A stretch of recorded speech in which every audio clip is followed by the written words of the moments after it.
What happens when two dudes, one a retired Navy SEAL commander in Colorado Springs, and the other a hippie meditation teacher in New York City, get together to discuss living mindfully? That's a great question, because we don't know what will happen either. Raw, uncut, and unapologetic. Welcome to Men Talking Mindfulness with co-hosts John McCaskill and Will Schneider. Each week, we take an authentic dive into how mindfulness continually impacts our lives, deepens our relationships, and allows us to be emotionally alive. We filter all of our conversations through the man box, where we unpack how as men we are expected to act in society, how fighting the authentic human experience is exhausting and damaging, and how mindfulness can help. Now, on to the show.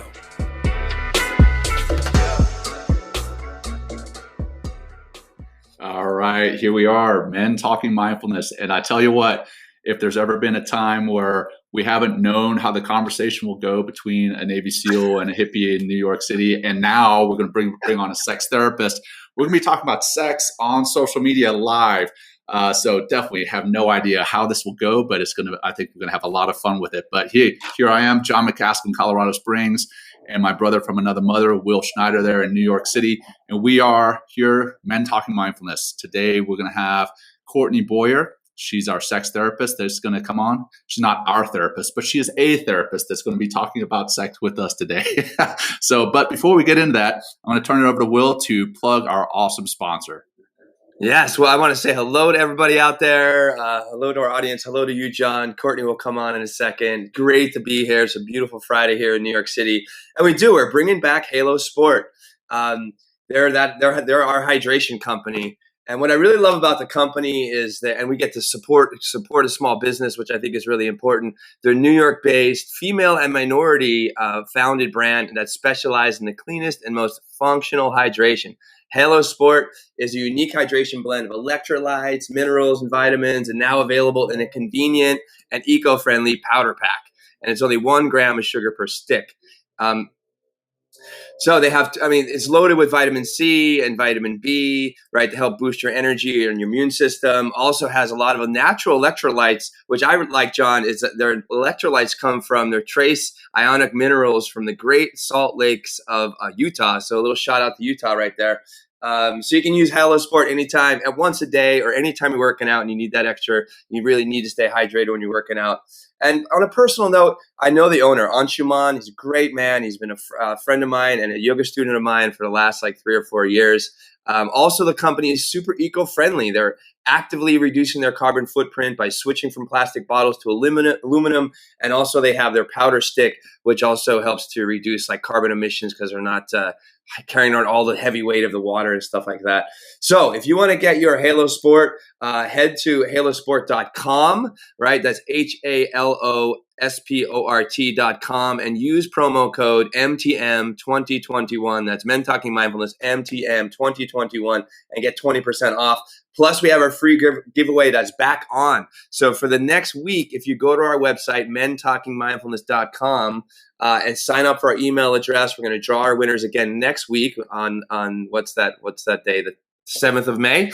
And we'll pick our winner from there. And Halo Sport is kind enough to send you a 1-month supply of Halo Sport. And that's for 3 different people that we're going to do that for. So super excited to have them back on today. Super excited to be here. And let's talk about sex, John. Let's do this. Let's do it. I should have brought in the old song, man. I know. Yeah. So we're going to bring on the expert here. So let me see. There she is. Oh, I pushed the button twice. Hey, and I'm sure that's a joke in and of itself. So many little jokes. So, hey, Courtney, welcome to the show. We're so excited to have you. I'm just going to run through your bio real quick. And again, I didn't get the green shirt memo. Definitely, before the show, we were talking about the old M&M joke, the old green M&Ms. Increase your desire or whatever. But yeah, next time we talk about sex on the air, I'll make sure I wear the green shirt. So Courtney is a clinically trained mental health and sex therapist. As a relationship coach, Courtney educates, equips, and empowers individuals so they can confidently cultivate a life they love. Courtney also coaches parents on how to talk to their kids about sexuality. She enjoys spending time with her active duty husband, Nathan, and their 3 children. Courtney also loves coffee and wine, me too, and serving her military community. Welcome, Courtney. So excited to have you here. Thank you, Will. Thank you, John. I'm so excited to be here. We're going to have a lot of fun. Thanks, We're going to have a lot of fun. Yes. So before we get too much further into the show, I think you may have watched 1 or 2 episodes, but we kick it off with a grounding practice, time to kind of get us centered and, hey, with the nerves amped up again, talking about sex on social media live, I need it. I need a grounding practice. So Will, brother, over to you. You're good. I'm excited to talk about sex, John. Let's do this. Okay, so anyway, let's ground ourselves down to begin. And this might be something you could do before, we'll talk about this, Courtney, something before you kind of get intimate. It's just like grounding yourself, calming yourself down, releasing and relaxing from stress and anxiety. So wherever you are, whatever you're doing, stop what you're doing, please. If you're sitting, then bring both feet down to the floor. If you're like walking around, listen to the podcast and you're at the grocery store or something like that, just stop. Make some contact with your hands. Maybe they're interlaced. Maybe they're on your thighs. Maybe they're just on the table. Close your eyes when you're ready. If that's safe for you to do. And I want everybody to just empty your breath out through your mouth with a nice little yeah, there we go. Good. And take a big giant breath into the nose. Feel that breath filling from the bottom, middle, the top, front, back, up, down. And exhale, let it go out again. With some sound. Yes, good. And go. Bigger breath in. Exhale out. Let's go. A couple more. In through the nose. Inhale. Out through the mouth. We'll do one more. In. Bigger breath if you can. Feel that breath even like kind of push all the way up into the base of the brain and let it go out. And let's do 5 breath cycles in and out through the nose. Yes, we're going to inhale for 4 seconds and be very slow and particular on the exhalation for a long count of 7 seconds. So let's go. Empty out to begin. Let the breath go through the nose. Inhale, biggest breath you can, proactively breathing in for 4, 3, 2, 1. Just pause here for a moment. Get very intentional. Right at the very beginning of the exhale, let it go out for 7 through the nose. 7, 6, 5, 4, 3, 2, 1. Pause. Just hit that bottom. Feel that emptiness, that stillness. And inhale again. Inhale 4. Hold here. Exhale slowly. 7, 6, 5, 4. Really work for that nice, slow, calm exhale all the way out. Hit that bottom. Feel that emptiness. Inhale again. 4, 3, 2, 1. Nice. Hold. Feel what it's like to be full of breath. Exhale. Let it go. 7, 6, 5, 4, 3, 2, 1. Couple more. Inhale 4. See, maybe even bigger breath. Pull it in even more proactively. Holding. Feel that fill. Exhale 7, 6, 5, 4. Slowly. Good. 2, 1. And last one. Inhale 4. Hold that balloon. Exhale 7, 6, 5, 4, 3, 2, 1. Good. And back to a few normal breaths in and out. Really soft and slow. Create a nice rhythm between your inhale and your exhale. And just check in how you're feeling emotionally. Just check in. It's okay, whatever it is. Just I want you to notice, just by tapping in and getting to know ourselves emotionally, we raise that bar of our emotional intelligence, which is going to create so much success in our relationships and our work with ourselves, just by simply noticing where we are emotionally and how we're feeling.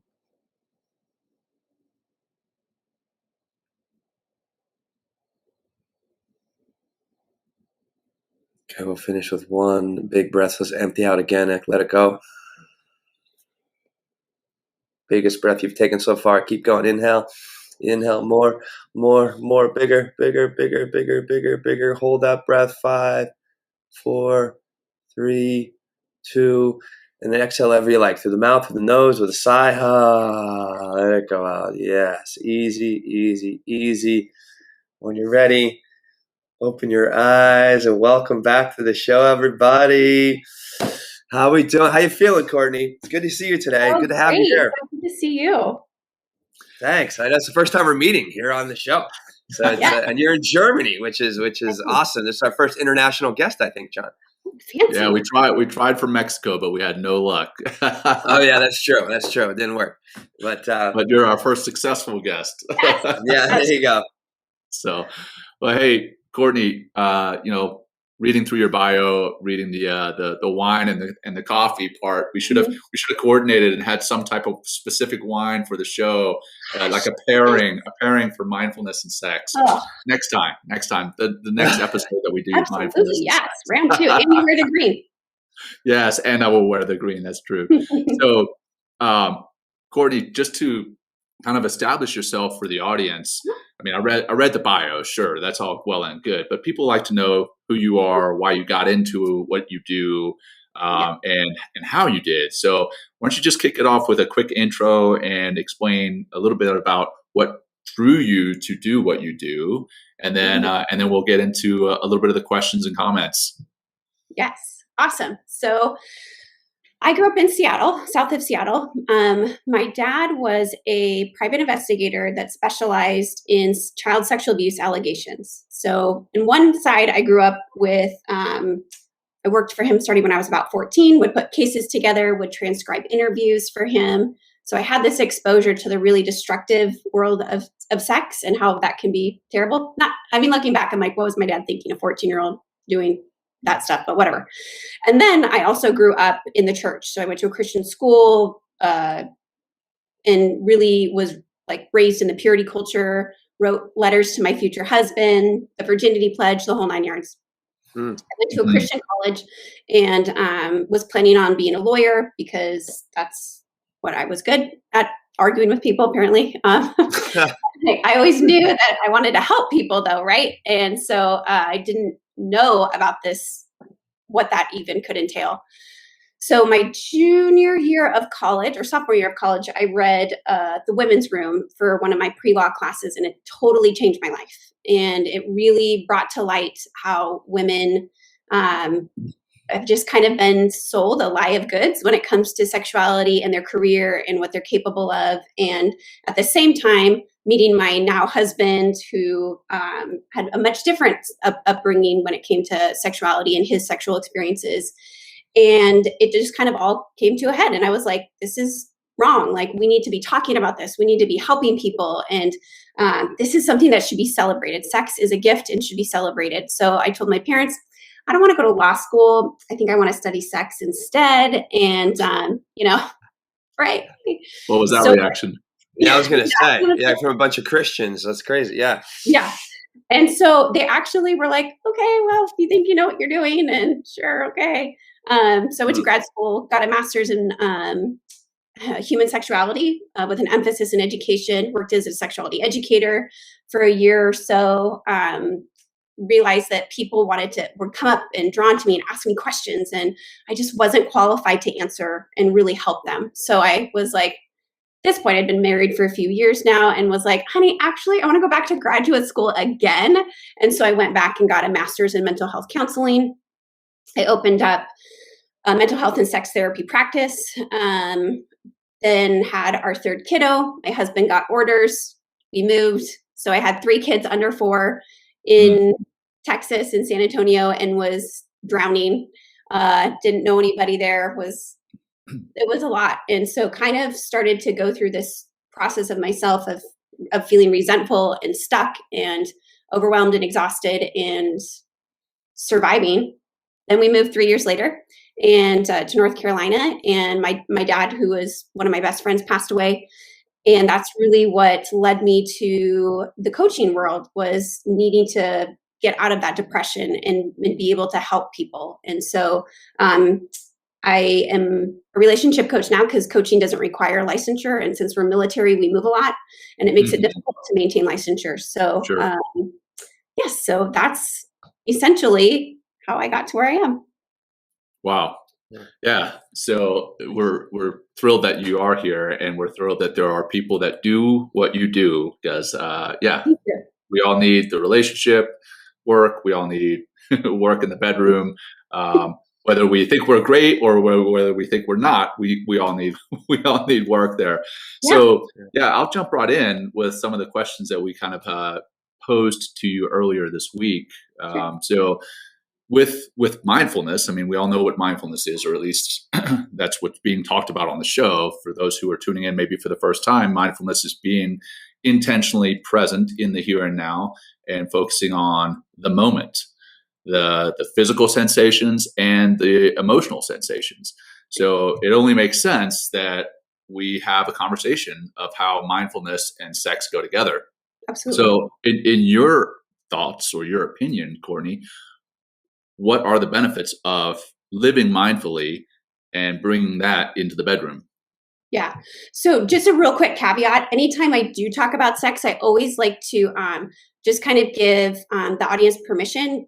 If anybody feels triggered or they feel overwhelmed because of a past trauma that you haven't dealt with, please do some self-care, like take a break, come back. We'd love for you to join us when you're ready.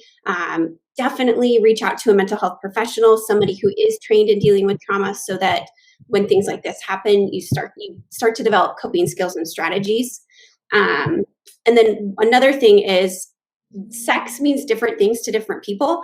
And so most times that when us as heterosexuals are discussing sex, we think penis and vagina sex, but I just wanted to, the audience, if that doesn't apply to you and sex means something different for you, then just put that assumption in and use what works for you.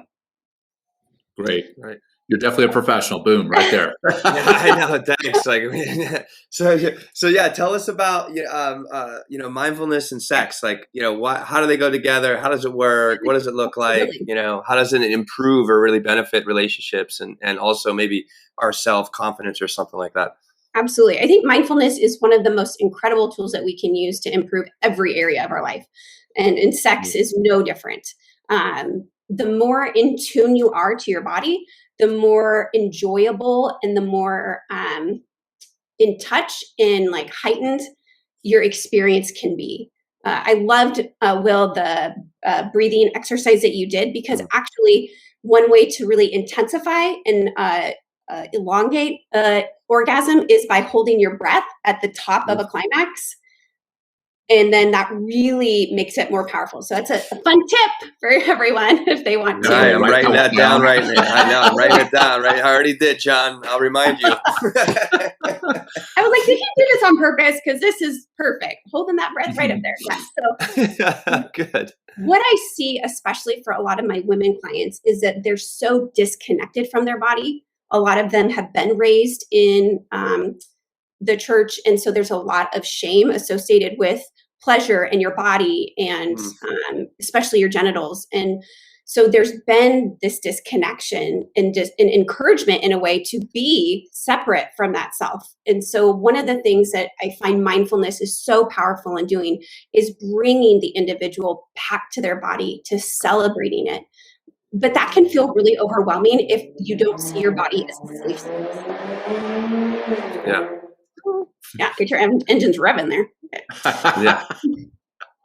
So mindfulness definitely helps get you aware of the areas where there is that resistance. So really paying attention, especially to the different chakras, like the sacral and the solar plexus and the throat, really tuning in, where am I finding that resistance in my body? And then seeking a way to work through that and find someone to help you with that. Great. Well, mindfulness rocks. Yeah, can you talk a little bit more about that disconnect and where does that come from, or how do we actually get into that, more of that reconnection to ourselves? You kind of mentioned some maybe some tools or something, and how that actually would benefit us and how that will bring not just more pleasure to, I'd imagine, what we're doing sexually, but also to our partner and being more present for them. Yeah. So one of the things that popped into my head when you were asking that was a really simple exercise you can do is just like take your arm and you close your eyes and just like feel like just slowly like touch your arm, like caressing it or pet. I don't know what the like. I hated that word petting in high school or whatever they taught you. You're just and focus on the sensations. I've worked with clients who cannot do this. It makes them so uncomfortable because of either they have body image issues, body hatred, any type of sexual trauma that they haven't addressed. And so really starting to check in, then do different parts of your body. These are sexual touches or sensual touches, but they're not necessarily meant to be arousing. If they're arousing, that's great. That's fantastic. But the point of this is to really start to be present with where you feel this and where it like kind of trickles down to. So when you start to maybe do caress or touch your legs, like maybe you start to feel a warmth in the genital areas, or maybe you don't. Like just really the beauty of mindfulness is that it brings you into your body. Will, you had asked about that disconnection. I think when especially for women, and I'd love to hear if you guys have heard this from men, where because we have so much shame associated with sexuality and women's bodies have been objectified so much, like women can't even breastfeed in public without like getting stares or having a debate about it. So there's a lot of issues that women have to unpack when it comes to their bodies, and giving themselves permission to enjoy it, to be proud of it, to like seek to understand it, to explore it. I don't know if you guys have had discussions in your relationships, and you don't have to share, but that's one thing that I've always find interesting is when couples don't have those conversations about how they feel about their body, if they're insecure about their body, if they really are able to be present during sex, or if they're just like focusing on, in and out, get it done. Yeah. And wrapping it up with that, in and out, get it done. Have you found, I guess they get wrapped up in their minds when they're in the bedroom for a couple of things. Either they're replaying stuff from work, let's say like anxiety from work, maybe, or they're replaying a pornographic film that they've seen before and they expect to live up to that, right? Or they have a certain goal in their mind. A lot of the time, that goal being the orgasm, right? And how does that affect what's going on, right? And really quick, also, just before you answer that, sorry, I'll give you a second to think about that. No, you're fine. You're fine. I see a lot of comments here about the church and the Bible and everything. And we do try to keep the show as apolitical and non-religious as possible. So we're just going to let that conversation happen, but we're going to be right here with our conversation with you, Courtney, in regards to the physical side of how mindfulness can help in the bedroom. Yes, absolutely. Yeah. And just a caveat, I still identify as a Christian. And so that's something, but I work with people of all faiths. So a couple of things that you said that I love. One of the easiest way to really, well, not the easiest way, but a really helpful thing to do is to reconsider the purpose of sex. Like when you said that the purpose is orgasm, like so often we see sex as goal oriented. And what I try to encourage clients to do is to see it as pleasure oriented, right? It's not a destination, it's a journey. Like if there is a destination, quote, an orgasm, great, fantastic, but it's really like sex serves so many purposes. Orgasms serve purposes as well, but we tend to like muddle the two. Sex is also a skill. People think that just because they have genitals, like, oh, I should absolutely know what I'm doing and be able to like get it on and be great at it. And yeah, there are some people who are naturally like great swimmers, and there are people who are naturally great speakers and really great in bed. That's not everybody. And so what happens is, because we lack this skill set and toolbox to give people to become better lovers, more, lots of awareness, they turn to pornography, because that's like education 101, right? Like that must be, and this is something I see with our youth. And this is why I'm so passionate about talking to parents and equipping them with ways to have these conversations with their kids, so that they don't turn to Google and they don't turn to the internet, because that's not like, that's a fantasy. That's an act, right? Like that's entertainment. That's not what sex is and what real people do or can do. It's a steroided, hyped up version of an act. Mm-hmm. There's something else you said. I'm trying to remember now. It's just how we kind of almost talking about the stress and how we bring that into the bedroom, performance anxiety, and then also what we see as what, So the biggest boner killer is responsibility. Explain. Yeah. So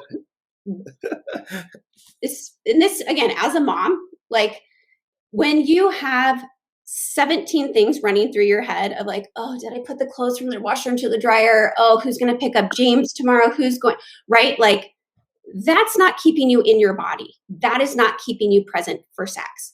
So you're just not really going to be there. You're kind of going through the motions.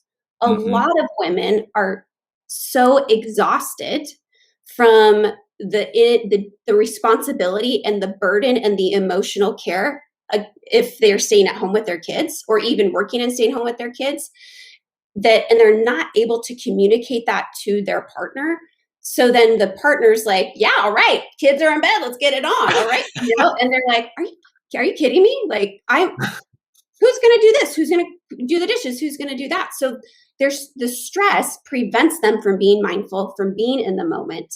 And I see this too with my male clients, is they are so worried about finances and providing in the 401k and all of that, that they're like, oh, maybe no, not tonight. Right. Because it's not just women that say no, men say no too.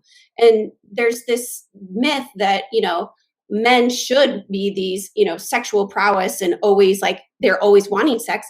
And I have women that I know where it's the opposite in their relationship. And that's okay. It's not bad or abnormal. There's nothing wrong with you because your male partner or your female partner. That's why communication is so imperative. I'm glad you brought that up, because that was actually one of the questions we want to talk about is mindfulness in communication, and not just what is verbally being said, but what is being communicated through our body language. Yes. So, could you talk to that for a second? Yeah, I think so. It's like one of the gifts I have is I'm really astute to people's body language and just like their energy and behavior. Some people are less skilled at that. And so that might be something that I'd encourage you to look into, especially if you have a monogamous partner or somebody that you regularly engage with, so that you pay attention to their cues.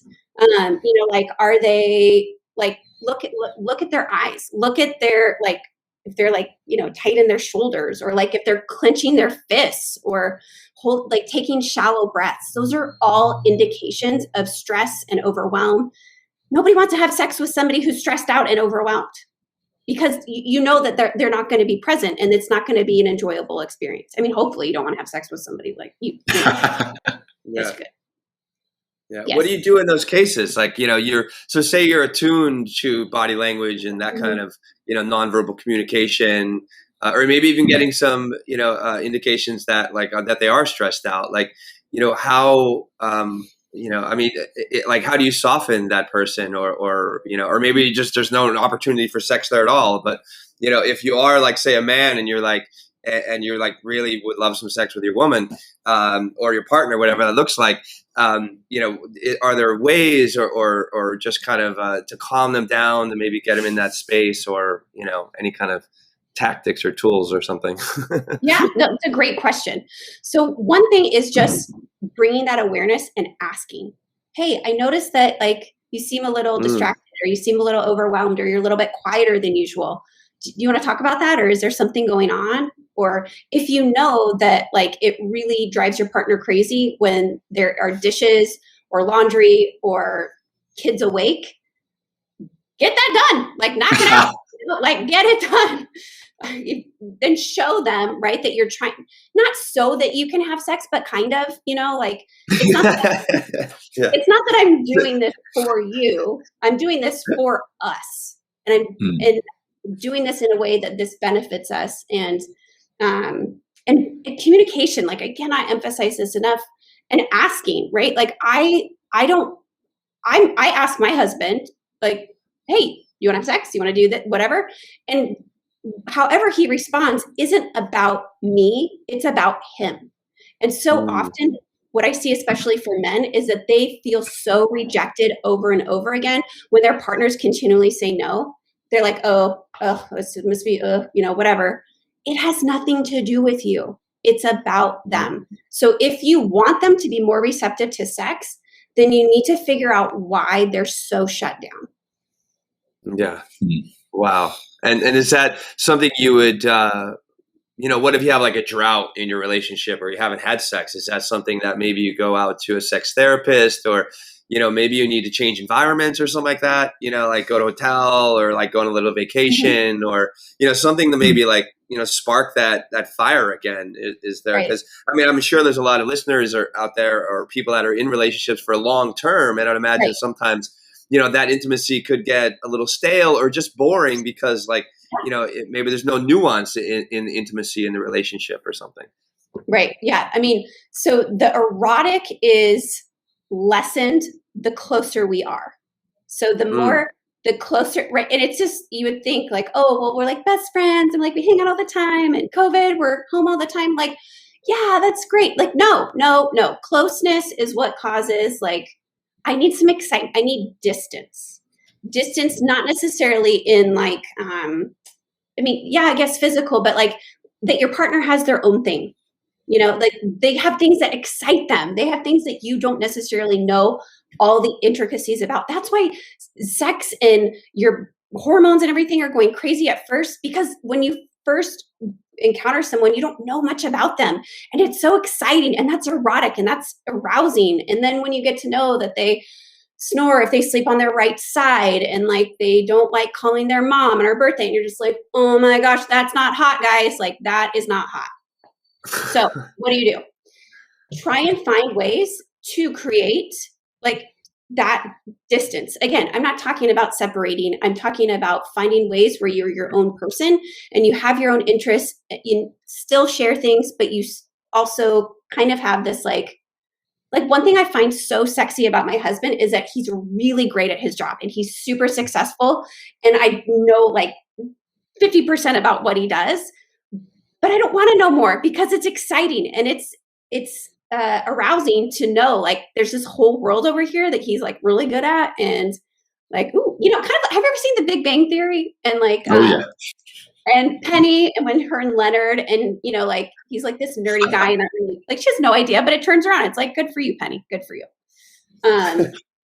Another thing that helps to increase intimacy, increase this mindfulness and closeness is absolutely changing environments. If you can be away from the piles of laundry, if you can be away from your work, which so many people are working from home now, if you can change that environment, it tricks your brain into kind of like, ooh, this is exciting. This is something fun and different. We haven't had sex in this sink before, or this, you know, hotel bathroom or whatever. Like, let's try that. That's why affairs are so exciting, because you have the emotional distance, or, you know, you don't know a lot about, I don't have to worry about his or her 401k, or, you know, like if she does her laundry or whatever, and there's no responsibility, which again is the boner killer. Which again goes back to why the relationship is so hot and heavy at the beginning. And like you said, then you find out that the person snores, or that they don't call their mom on their birthday, and Right. that they're a human being, where you Of have course. them kind of built up as this something more than that, and then you find out and you get disappointed. How can we avoid that disappointment that we have in relationships? And I want to be clear too, because my wife is probably going to watch this at some point. I'm not disappointed, babe. I love you. I got to put that out there. Amazing. Yeah. I think giving each other permission to be honest and open and be like, you know what, I'm really just kind of struggling. Like, I remember one time when my husband and I were just not, like, he was in med school. I hardly saw him. We just had our first kid. And he was like, I don't think I'm in love with you anymore. And I was like, yeah, okay, well, you suck, or whatever. But we were able to work through that because he was vulnerable enough to communicate how he felt. And so it forced us to be like, you know what, you're right. We're totally neglecting our relationship. And that's something that needs to change. And it did. And it's normal to have the ebbs and flows in the relationship, and giving your partner permission to share that with you, not with the fear that they're going to leave, but the truth and the beauty of what can come from that openness and the honesty. Will, you had asked about when couples go for a really long time, do they seek a sex therapist? What I see is the lack of sex 95% of the time is a symptom of something in the relationship itself. Yeah. You just brought up, like, I mean, about communication, vulnerability, and that's like creates a sense of intimacy already, right? When you're communicating on that basic level of just, or you're just like, I love you mentioned, it's like the mysteriousness of what your husband does, right? And also the sexiness of it. And just, I know, like, when I'm asked about what I do with my partner, I love sharing it. And I feel more open, and I feel like more connected to her because, because I want to share my passion. Yeah. So that those things I imagine would help to increase, the intimacy, not just in the bedroom, but, in the overall relationship itself. And I think that would lead to, I'd imagine, some more sex within the relationship. Absolutely. Yeah. And finding too what works. I always get the question, how much sex should we be having? What's normal? Yeah, what is normal, Courtney? What is normal? Too healthy, Courtney. So what I ask them, I will ask you, why do you want to know? That's a great question, because I think when I ask that question, I'm like measuring up. It's like, well, if I have 5 or 6 times a week, it's like, what are my other friends doing? Exactly. I'm just being funny here, but yeah. Yeah, no. I know. I appreciate you being a good sport. It's true, right? That's why we want to get a gauge of where we fall within the collective, and where like, oh, phew, totally better than everybody else, or exactly, whatever it is. So I tend to, when people ask me this, I always ask a question with a question, or answer a question with a question. And then I will eventually share that studies show that couples that have sex once a week are the happiest. What happiest means is not necessarily defined. It's subjective, of course. I've worked with couples who, and they didn't come to me because of the sex thing. They came to me for something else, but they have sex once a quarter, once every 6 months, and they're super satisfied with that. I have couples that come to me who have sex every day, and they're super satisfied with that. So if your sexual activity with your partner, you're happy with it, you guys are both like, yeah, this is great, this is wonderful, then it's not problematic. It's not my job to tell you, oh, you should be having it at least this amount of time. Yeah, I think it sounds like you're saying, like, the communication within the relationship, like outside the bedroom, I think it is so important, because it's like, if I'm okay with once a quarter, once every, I wouldn't be, I don't think, but if I was, it's just like, and my partner's okay with that, then that's great. Absolutely. Yep. And Wellington here is saying dry spells are normal. People in long-term exclusive relationships will tell you the same thing. So, I'm just like speaking to one of our commenters here, one of our audience members, but I guess there are dry spells in a relationship as well, because things can be really John, you're going to have a third child in a little bit of time, and your wife will be healing and all that kind of stuff. Mm-hmm. So, it's, I guess that, like you mentioned earlier, ebb and flow. Yeah. No, absolutely. But what, like social media, let's say social media, phones, the phones that we constantly have on us, TVs in the bedroom, what about those and how they contribute to the dry spells that we have? And should we work to cut those out so that we have maybe less of a dry spell?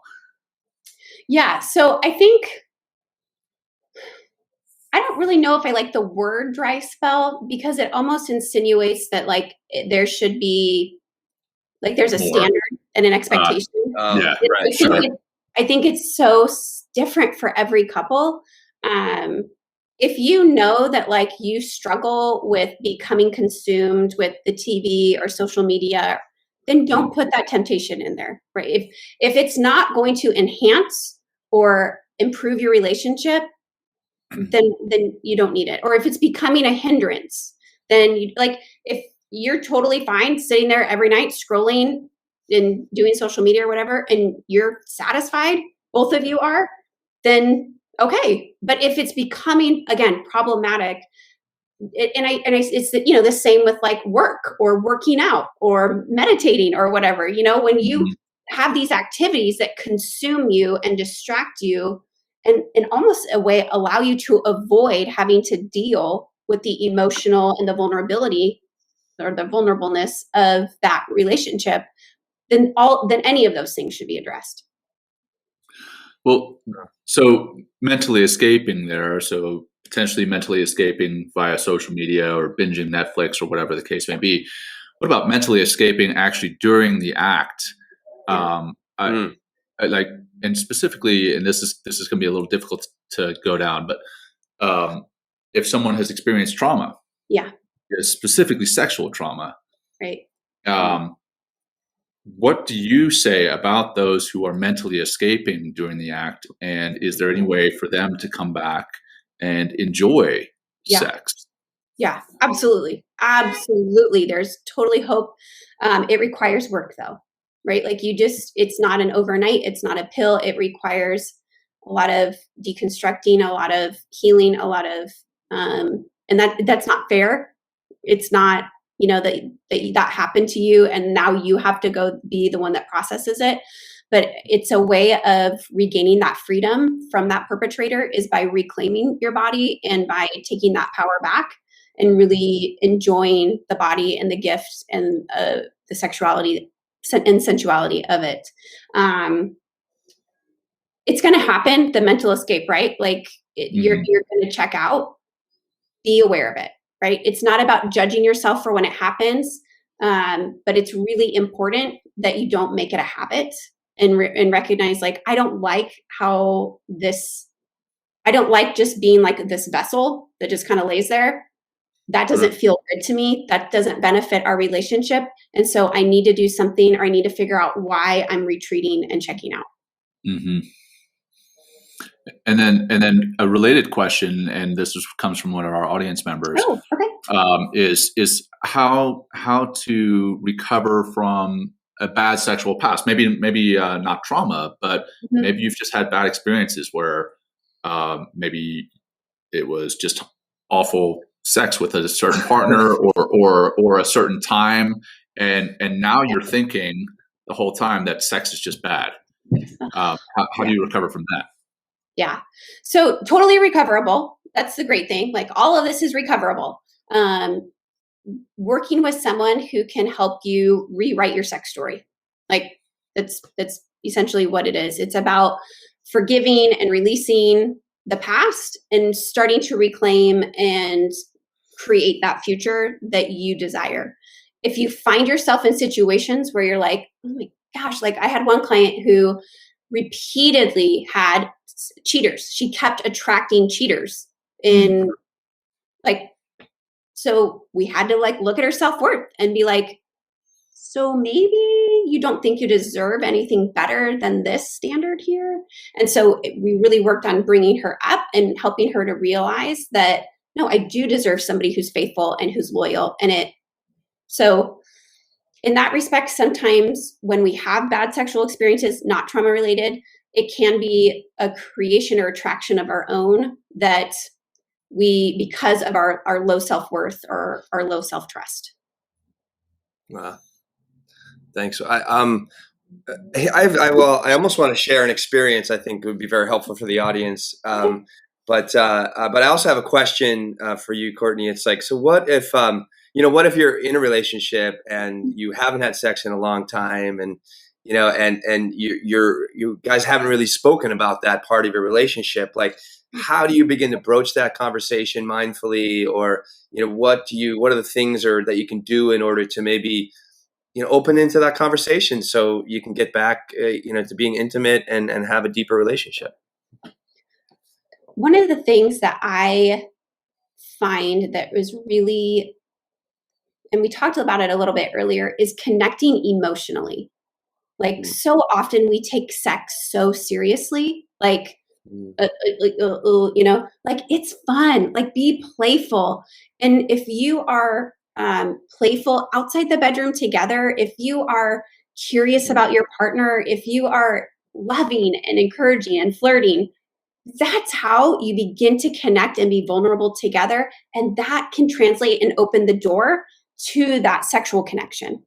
So if you are in a position where you are not, it's been a while and you're like, oh, this has gotten to the point where now it's awkward. Like, right? Like, just embrace the awkward, right? Because there have been so many things where in life, like life is too short to just allow things to just keep growing and growing. It's not going to fix itself on its own. Like, unless you get drunk, which, I really don't recommend doing. And that forces you to, have the liquid courage to go and do it. Like, get over your ego and be vulnerable outside of the bedroom so that you can emotionally connect, open up. And that is sexy. That is connection that translates into getting back on a more consistent connection. One of our audience members says, "I do a sexy dance for my wife, and she laughs at my humor." and then he continues. He says, "I don't mean to brag, but so, good on you. Brag all you want, sir." I love it. Keep going, John. Go ahead. Well, no. Okay. Another one of the. Go, John. Sorry. Okay. Well, actually, I think it might be helpful. Like when I was a younger man, I was like 26, 27. This kind of comes back to that recovery question, and I was out of college and and getting in more relationships, and I was just premature ejaculating a lot. Like, I mean, I just was like, quick, sex was short and quick, and I felt all sorts of shame, and I didn't feel I was a good lover, and so actually, and I wanted to fix that because I felt like it actually destroyed one of my relationships and someone that I cared about deeply. And I actually picked up a book and how to overcome, premature ejaculation. Okay. And I worked with the book. Like it helped me really get into talk about mindfulness. It's like, I never really thought of the book in this way. I still have the book, I think. Not like I use it. I've actually lent it to friends, you know what I mean? Cause they're like, oh, tell me about this, So it actually helped me get in touch with the feeling, just be right, like during not the orgasmic feeling, like the complete release, but like, they had like a scale of like 0 to 10, right? 10 is like, okay, it's out, it's happening, you're orgasming, right? Whereas like, and the kind of 8 and 9 would be like the point of no return. Right. So it would the practices of like, I would be masturbating. I'm talking about this on the air, but I think it's very helpful to share this. It's like normalizing. Yeah. Right. Yeah. And so they say like to work yourself into a space where you can continually stay in that 6 or 7 range is super pleasurable, but you're not, it's not going to be over very soon. Right.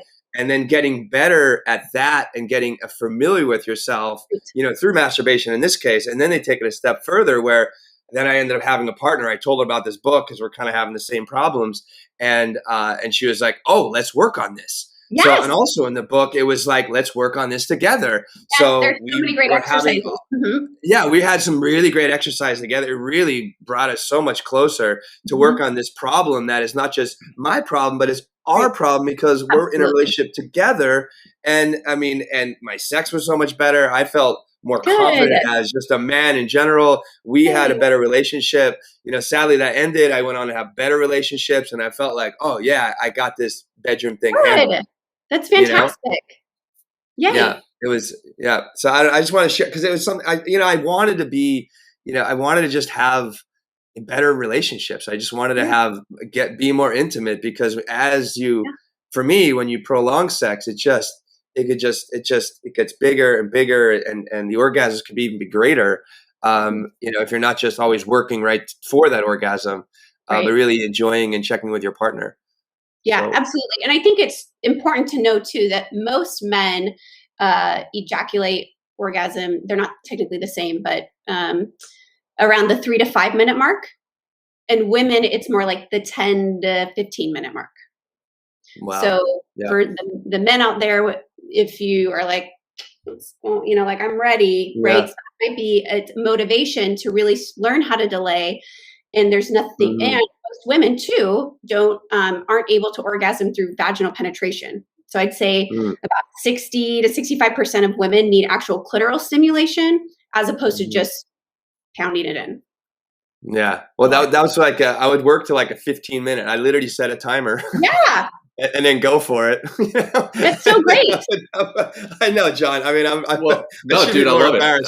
But you're being totally vulnerable. Yeah. Yeah, hey, you know what? Like, why not? Right? Raw, uncut, unapologetic. Right?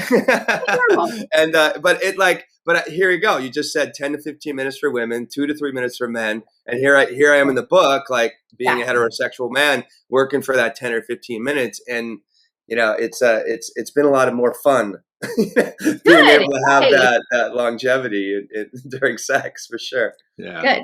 But I also love that you said, hey, this is what the average is, right? And going back to our performance and what we're comparing our performance to, and a lot of men in particular are comparing ourselves to what we've seen in pornography, right? And I mean, those they last a long time, right? And you're like, oh damn, I didn't last an hour, so I'm inadequate. So that comes back to those feelings of inadequacy, and that leads me into my next question, and it's actually tied to some of the questions that are off here by some of our audience. Is poor body image, like having that poor body image because, hey, you have gone through life, maybe you've had kids, maybe you're a dad with kids, maybe, I don't know, maybe whatever. How does that contribute to difficulties in the bedroom, and how can you overcome that? Yeah, I mean, I think there's just that sense of self-consciousness, of like, oh, I do not look good at this angle, or like, oh, that's kind of getting in my gut's getting in the way of whatever. I would really check in though to see if it is actually impairing your ability to perform. So often it doesn't. We think it does, right? We think that we're a lot worse or grosser or whatever than we think we are. This is a tough one because, we want to feel good in our bodies, but we think that if we change how our bodies look, then we'll feel better. And that's not the case. Like, you can feel good in your body, even if it looks different than when you first had sex with this person. Like it's the choice, and learning how to manage your mind around that. You can still accept your body for what it is now and still want to work towards a better body, whatever that is for you. And doing it for a variety of reasons. Like, I work with women who I'm not a weight loss coach, but some of them will be like, well, one of my goals is to lose weight. And I'll be like, well, what do you want to lose it for? And I'm like, if you want to lose weight to look banging in a bikini, like, I don't care. Like, that is totally fine. Just own it. And, be aware of the reasons for why you want to do X, Y, or Z. But I think that when your self-consciousness and your body image starts to impact negatively your sex life, like, then something needs to be done. Great. Did I answer your question? It does, 100%. Thank you. Okay. And then the last question I'll take from the audience, and then we'll start to wrap it up, is we talked about checking out because of potential past trauma. What about checking out from physical pain that you may have? One of the comments had the audience member has steel in her leg, if I remember correctly. The comment's kind of gone by, but and has physical pain. How do you manage having good sex while you're still in physical pain? Yeah, so sex should never be painful. That's one thing that a lot of people don't realize, that when it comes to especially women's physiology. So I'll answer your question, but I did want to make this just kind of known, is that so a woman can absolutely be aroused and turned on and still be dry. Her genital lubrication is like can fluctuate so much. I mean, if you're having sex for an hour, please have a lube. Please have a lube. Because you're going to dry that sucker out super fast, and that leads to tearing, and that leads to pain, and nobody got time for that. So the lube doesn't mean that there's something wrong with her, like she should be able to produce more. It's just a tool. Like wetter is better. Wetter is better. So just throw that on there. I want to write that one down too, Will. Yeah. Done, John. Yes. That'll be my next tagline. Will, you're not taking notes anymore. I am now. So if you have not compromised anatomy, but your body is in a situation where you do find pain, or you do switch what sex means to you, right? There, you readjust, like maybe focus on oral sex, maybe focus on digital penetration, maybe focus on other erogenous zones of the body.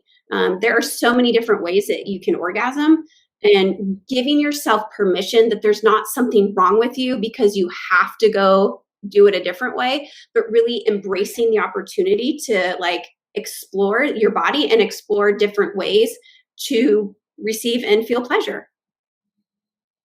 Wow. Perfect. Thank you. Yeah. I gotta hate. Okay. I'm going to ask one more thing, and then we got to go. Let's take sex outside the bedroom, in the sense of like, not sex like in public places, but like sex, like, how the sex could start. I mean, it has for me, in text conversations, in like notes, in like making a date. Like, how important is that to arousal and increase intimacy and connection in a relationship? Yeah. Foreplay is everything between sex acts. Everything. Every day. So who you are, how you behave, how you treat the kids, how you treat the waiter, the messages that you send, right? You're either elevating or decreasing. Oh, sorry. Yeah. No, that's okay. I guess we're in a podcast too. Oh, yes. Sorry. Yeah. That's okay. Yeah. And when this is down, everybody's down. So. Wow. Awesome. Okay.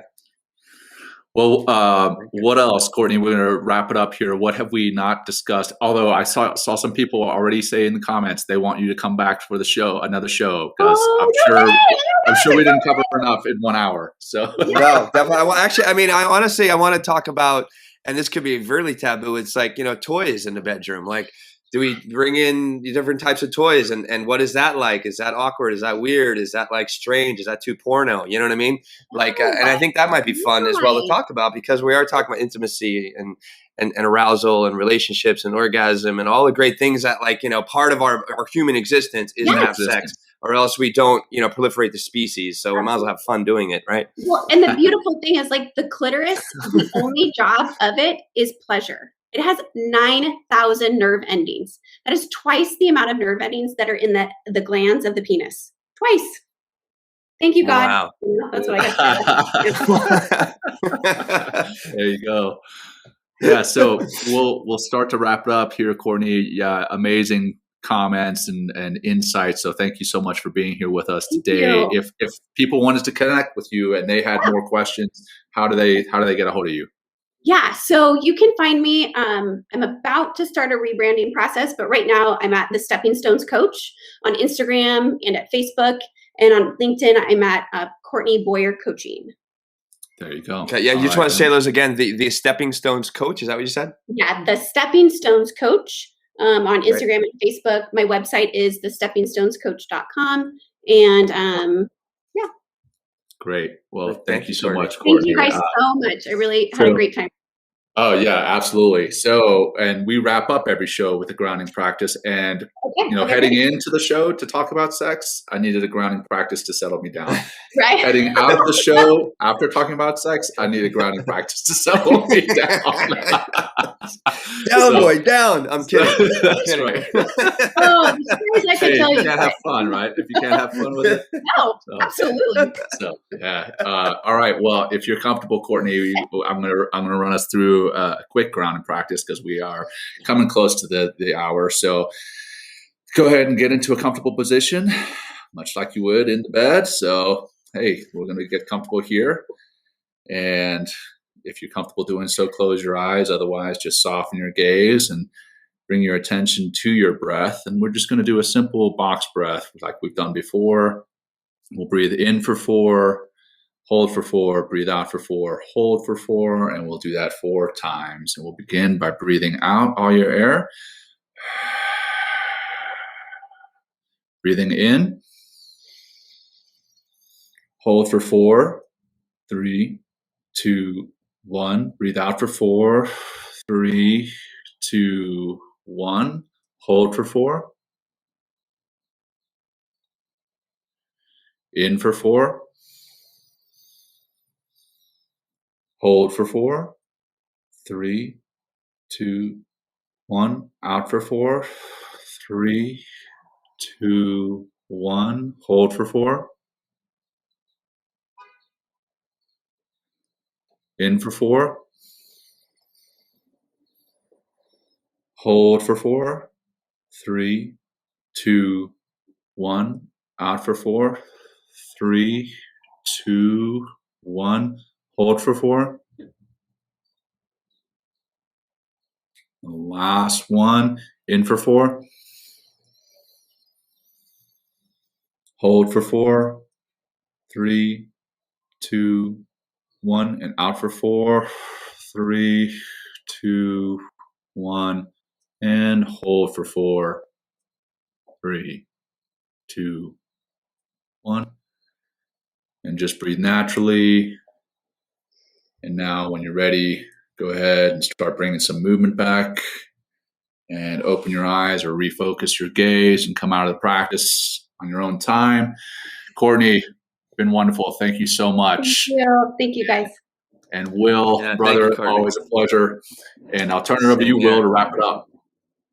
All right. Well, hey, thank you everybody out there for listening, for being part of the show. Enter our Halo Sport Challenge by heading to mentalkingmindfulness.com, enter email. And we also have a Facebook group, John, right? We have our Facebook group, Men Talking Mindfulness. Join that. We're going to be, that'll probably be the start of our pseudo Patreon eventually moving into. So we're going to be adding content there. We already have, Courtney's in there. Courtney's in there, right? So you can ask Courtney, and Courtney, you can post all you want. Other people can post comments. Again, please, everybody, it's not apolitical. It's non-religious. This is a place for all of us, men and women and everyone in between, to come and talk about mindfulness, how it can enhance our lives and and benefit each other as a community. It's so important. And we're all about community here on Men Talking Mindfulness. So thank you all for being here and being part of our community. And I wish everyone a great day. And I think that's it, John. Let's sign off. All right. And Courtney, hang tight for a second after the outro.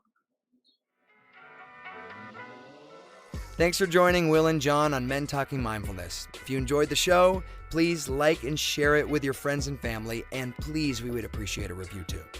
Until next time, this has been Men Talking Mindfulness. Thanks for showing up.